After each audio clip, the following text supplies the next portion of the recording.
Shit out of luck, I'm totally. Shit out of luck, I'm totally dirty. What's going on, man? My name's Aeris. Nice to meet you. It's like we haven't met each other before. Not once, man. First About time. 2 minutes ago, I think. So, when you began your musical journey, It was a journey, yeah. tell me what made you want to open the door that is artistic expression? Well, I don't know, man. To be honest, I just told my girlfriend this story a couple days ago. I was in science class, and I was hella bored, and I was hella stoned, and I'm like, I want to be an entertainer. I want to do something fun, writing songs, maybe a stand-up comedian, something that made people laugh or invoke some sort of emotion from them. And I think rapping was just one of those things that just kind of came out as things I could do to express that creativity.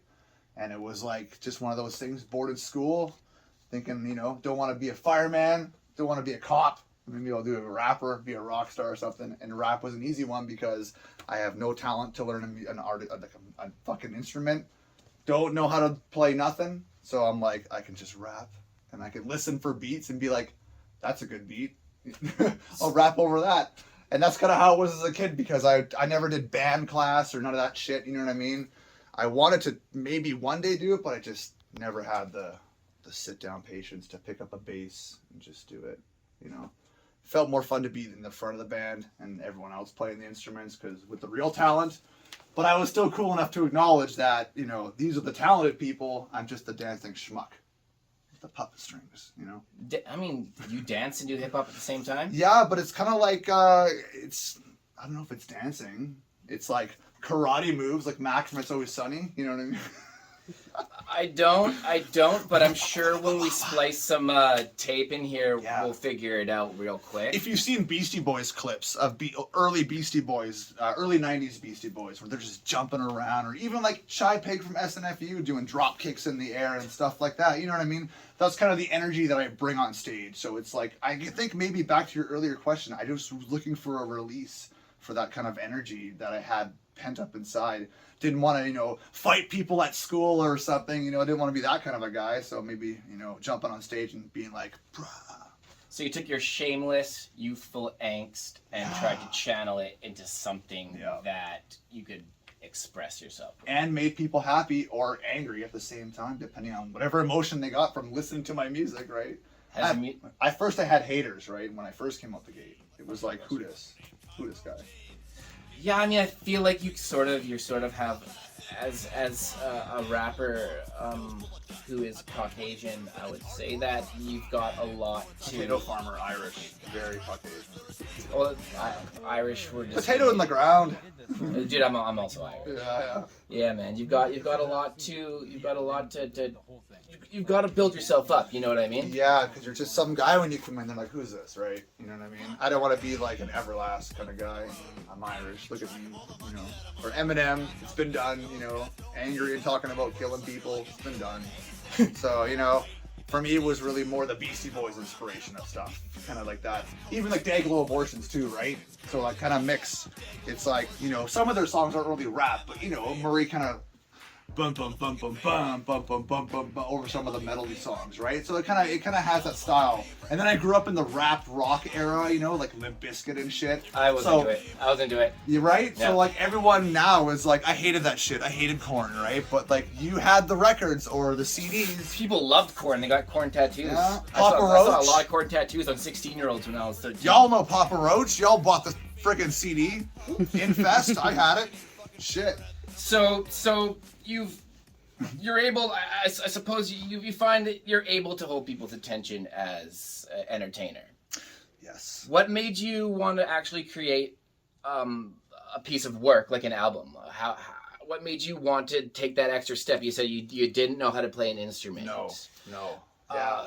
Who did you run into to help you? Produce. I had to, just being a fan of hip hop and kind of seeing how they came up and did stuff. Okay, gotta get a beat. Who makes beats? Find a producer. And then back then in the mid 2000s, it was like, do I go to a studio? Exactly. Do I go to some guy's house? Because at that time it was like the home studio was becoming a thing. People were buying at-home microphones. Didn't have to go to a big time studio no more. You could do it in your bedroom. So you just trying to find people who were doing that. And I found a guy on through another guy at college when I was going there, and I linked up with him a decade ago, and he's still my HQ for making music, and I just happened to got lucky and found a guy who was passionate about producing, and that's shouts out Sick Mick from Dope Flows and JD from Dope Flows. So that was kind of the steps that I took, was just finding who could help me with that, right? Because again, like, I'm just some talentless schnook, so it's like I need to find talented people to help the talentless schnook look a 5 out of 10 at least a 5 out of 10. I think being self-deprecating is got a lot of benefits when it comes to being an artist. At the same time, you're not a talentless schmuck, man. Your music's really good, and I'm sure we can hear it in the background right now. Yeah, I mean, I can hear it coming through the speakers here at Old News Vintage and Vinyl in Mission. One of my new favorite spots to check out great deals on records and shirts and all kinds of stuff, all kinds of knacks. Still shameless. Yeah, lots of nooks and crannies too, especially nooks. Have you ever experimented with hallucinogenics? Salvia back in the day. That was big. a couple times. MDMA from like 2011. And DMT a while ago, but it wasn't fun. I didn't have a fun time. Did you do it right? Probably not. Yeah, dude, DMT. I hit it, and I had the little tube and stuff, and I smoked it, and then I was like, it kind of had a salvia vibe, but it wasn't as fun. I didn't laugh as much, so never done acid. Did you have a full ego death? Did the world dissolve on you? Yeah, it was one of those, like, you know, when you're in like something going super fast, and you're kind of just pinned, and you're, you know, you can't move, you can't get up. Were you seeing reality? Were you seeing space? No, it was just kind of like a distorted version of my apartment. It wasn't super, like, there wasn't creatures coming out or, you know, an acid trip or nothing like that. It was really, that's why I was kind of like, oh, this is no fun. You know what I mean? I went into space. I went into space. Oh, okay. I went into space and like a lotus flower fetus like spun past my peripherals. Whoa. And then I was at Pemberton and the room sort of like came back, and like this Asian gentleman who had given it to me, he had like this pipe, and he told me that there was like the ashes of some Buddhist monk that he got in this pipe. Whether that was real or not, I highly doubt it. Yeah, but I was like, whoa! But like when the room came back, he was like, you know, like the Lakota. Like the Lakota native guy, he would look like the dude from like the Lakota box. My God. And I was like, dude, I see your inner spirit. And then it came back, and it was pretty crazy, man. See you on TV. I ran around Pemberton giving people free drugs. I just wanted to spread the love. Yeah, that was good. I don't mind the hallucinogenics once in a while. MDMA is fun too. I didn't know everything into that stuff. Yeah, MDMA destroyed my creativity when I was a teenager. Yeah, I mean,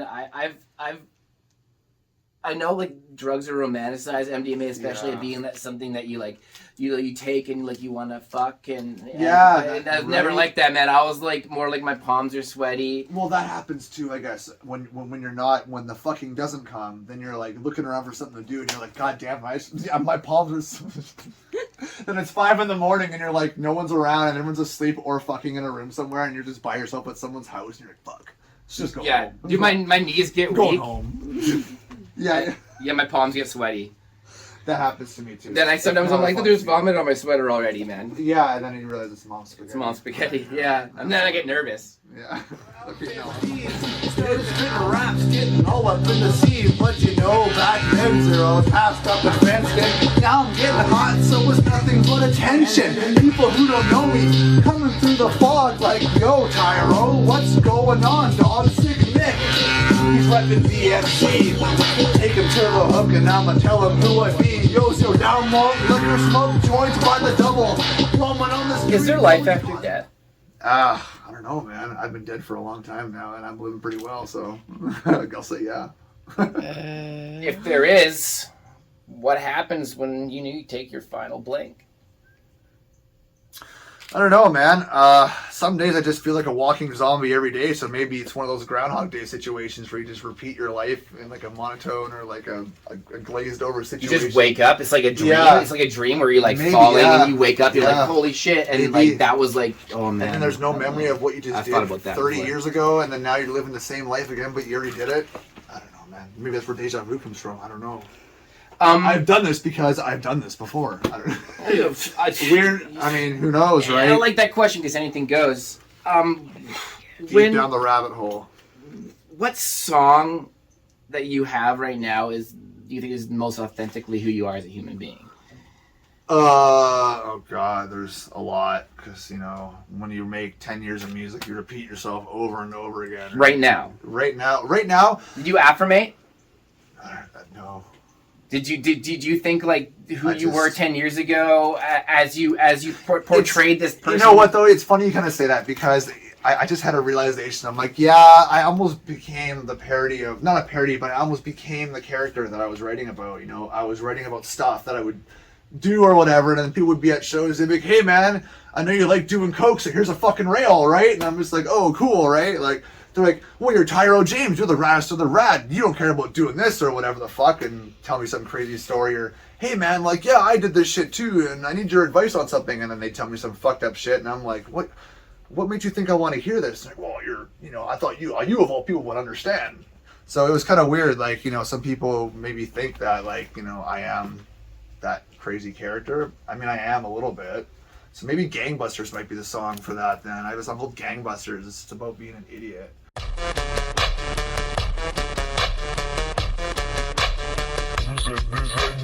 Have you ever been afraid? Really afraid? What do you want me to do? Captain of the Bomber Squad, lyrically I'll make you puke. How the hell I've come as far? Surely it must be a fluke. I'm not paying dues, I'm strictly paying rent. I'll wait and buy the game on discount for like 60 cents. Industry is chump change, bring down the machine with me, it's nice. Still stuck in a blind rage for so many years, I've lost count twice. If not for females and this music, I'd be crazy bored. Hang with me, have some shots, find out why I'm so adored. Captain of the Vomit Squad. I got teenager drunk last weekend at a show. I did my set and I just got drunk. You did a show? Yeah, a house party show in a basement, right? Killer. Yeah, secret house party show, and then after, and it was like, oh my god, he puked. There's nothing quite like that feeling when you get off stage. It's great, yeah. It's a great feeling, yes. Especially when people give you the slaps and the hugs, or the, oh god, you're so funny, right? You're like, go away, you like do some air. It's just our tribal sense of trying to be connected. Yeah, I do. We have that. I'm just at the top of the pyramid for a little bit, You're the best, yeah. Or even when you're a fan too, like if somebody, and you go to a local show and you see their set live, you're like, oh my god, that was the best set ever, man. And you actually do feel like, damn, that was the greatest shit ever. I've gone to so many people's like 5-person shows, and I'm like, man, you guys are so fucking good. Like, you should be like 30,000 people stadiums. Like, this is so fucking good. And then here at the Astoria, jerking it to 5 people on a Sunday night. You know what I mean? Like, it kind of sucks in some ways. What rapper would you most want, or artist or musical artist would you most want to open up for if you could? Or have open up for you, man. Yeah, I know, right? How about that? Well, that's a tough one, because if to open up for me, it's like I would feel that I'm a fan of theirs. So we're hypothetical. No, we're going hypothetical. Yeah, now. hypothetical. Yeah, this is not real. Oof. It could be. I mean, we're talking dead or alive or what? Yeah, fucking. Why sure, not? yeah. I would love the Slits to open for me. That would be fun, with Ari up on lead vocals. I know, but R.I.P. Sad face. That would be sick. And then maybe I would open up for. Well, it have to be something magical and big. So maybe someone like Blackpink. I would open for Blackpink. Or if we're going Legends route, Cyndi Lauper maybe, just because that'd be cool. Maybe at MSG too.